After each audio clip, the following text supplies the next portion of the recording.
রাধে রাধে। সকাল সকাল প্রভুবাবুদের ওঠানোর কাজ চলছে।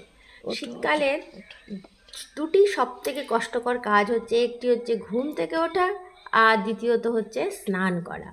যাই হোক, স্নানের জন্য তো গরম জল আছে, কিন্তু এই ঘুম থেকে উঠতেই যা কষ্ট, সেটা আমাদের যেরকম হয় সেটা গোপুসোনাদেরও হয়।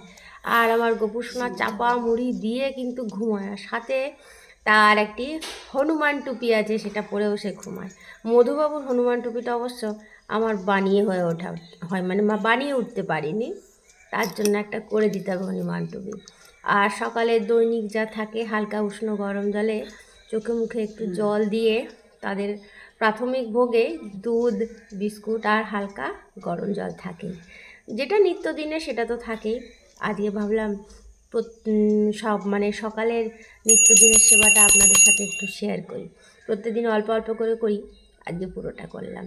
তাই এটা হচ্ছে হালকা উষ্ণ গরম জল, এটা কিন্তু ঠান্ডা জল নয়, কারণ আমরা নিজেরা খাই না, সেটা আমরা প্রভুকে কি করে দিতে পারি। যাই হোক, সবাই ভালো থাকবেন, সুস্থ থাকবেন। রাধে রাধে।